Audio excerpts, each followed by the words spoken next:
सभी राजा एकत्रित हुए। उस सभा में राम जी, लक्ष्मण जी और विश्वामित्र जी को भी बुलाया गया। जैसे ही राजा दशरथ के महल में पहुंचे, राजा जनक ने सामने एक ऊंचा मंच बनवा रखा है, जिसमें विश्वामित्र जी, राम जी, लक्ष्मण जी विराजमान हुए। वहां पर अनेक राजा बैठे हैं। गोस्वामी तुलसीदास जी लिखते हैं कि जाकी रही भावना जैसी, प्रभु मूरत देखी तिन तैसी। वहां जो अभिमानी राजा है, उसको मेरे राम जी छोटे से दिखाई दे रहे हैं। जो भक्त हैं, उनको मेरे राम जी भगवान के समान दिखाई दे रहे हैं। जो योद्धा हैं, उनको मेरे राम जी योद्धा दिखाई दे रहे हैं। महाराज, बीच में धनुष रखा हुआ है। जो भी इस धनुष को तोड़ेगा, मैं अपनी बेटी का विवाह इसी के साथ करवा दूंगा। एक राजा उठा। गोस्वामी तुलसीदास जी लिखते हैं कि परी करे बांधे उठे अकुलाई, चले इष्ट देवन सिरुनाई। महाराज अकुला करके घमंड से भरकर ऐंठ कर आज जा रहे हैं कि धनुष तो हमसे ही टूटेगा, हमारे अलावा किसी और से टूटने वाला नहीं। जब महाराज धनुष नहीं टूटता, वो राजा आकर के बैठ जाता है, दूसरा जाता है, दूसरे से भी नहीं टूटता। किसी ने धनुष से प्रश्न किया कि धनुष, क्या तुम इतने भारी हो? किसी से नहीं उठे। धनुष कहता है, देखो इसमें मेरी गलती नहीं है, मैं मजबूर हूँ। बोले क्यों? बोले यहाँ पर 10,000 राजा बैठे हैं, अगर एक राजा मुझे उठाने के लिए आता है तो बाकी के 9,999 प्रार्थना कर रहे, भगवान इससे नहीं टूटे। तो आप बताओ कि जब चुनाव होता है तो जीतता वही है जिसकी वोटिंग ज्यादा होता है। मैं तो मजबूर हूँ, मैं एक की सुनूं कि 9,999 की सुनूं।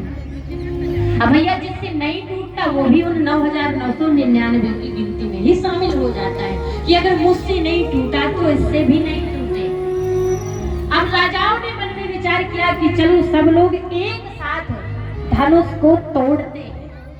गोस्वामी तुलसीदास जी अर्धाली लिखते हैं कि भूपा साहस दसे एक ही बारा, लगे उठावन तरई घटारा, लगे उठावन तरई घटारा, लगे उठावन तरई घटारा।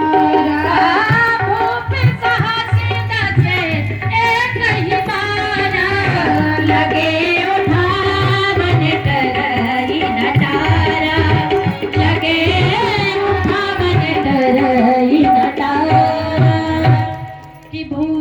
साहस दसे कहीं बारा, लगे उठावन तरई घटारा।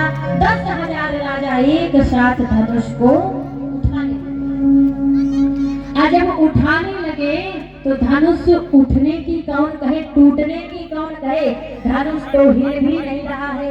अब लोगों ने प्रश्न किया, क्यों धनुष? तुम तो कह रहे थे मैं एक से नहीं उठूंगा, अरे अब तो 10,000 उठा रहे हैं, क्या अब भी तुम नहीं उठोगे?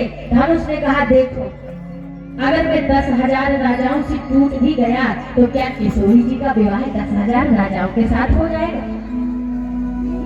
होगा तो किसी एक के साथ, क्योंकि राजाओं ने भी योजना बनाई है कि तोड़ेंगे मिलकर, लेकिन युद्ध करते करते कोई एक बचेगा और उसके साथ ही किशोरी जी का विवाह हो जाएगा।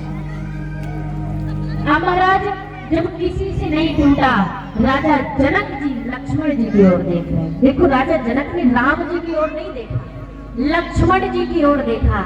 क्यों? क्योंकि वो जानते हैं कि अगर राम जी है मणि तो लक्ष्मण जी है फड़ी। जब कोई मणि पर अटैक करता है तो फड़ी उस पर अटैक करता है, तो पहले फड़ी को उठाना पड़ेगा तो मणि अपने आप ही उठ जाएगी। राम जी है अगर झंडा तो लक्ष्मण जी है डंडा। झंडे को फैलाने की आवश्यकता काहे को पड़ती है? डंडे की। जब डंडा उठा दिया जाएगा तो झंडा अपने आप ही फैल जाएगा। तो राजा जनक ने राम लक्ष्मण जी की ओर देखा और क्या कहते हैं कि आप जाने को माथे फटमानी, अबीर विहीन मही में जानी, कि बीर विहीन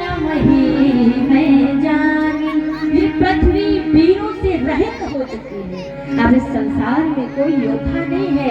अगर कोई योद्धा होता तो आज मेरी बेटी सीता बिन ब्याही यहाँ से नहीं जाती। इसलिए लक्ष्मण जी से कहते कि अब जब कौन आंखें भटवानी, अब कोई अभिमान न करे कि मैं योद्धा हूँ।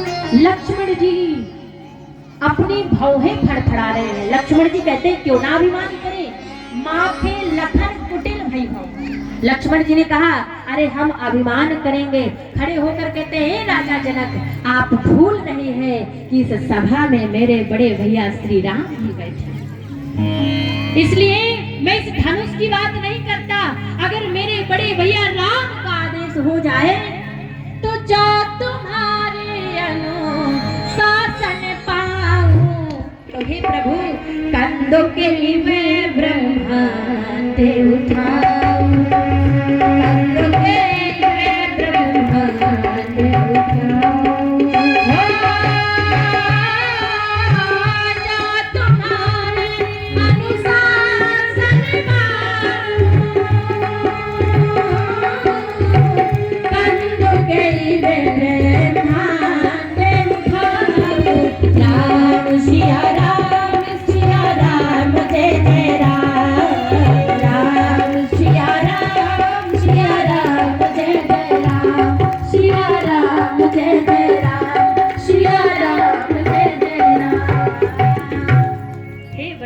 श्री राम।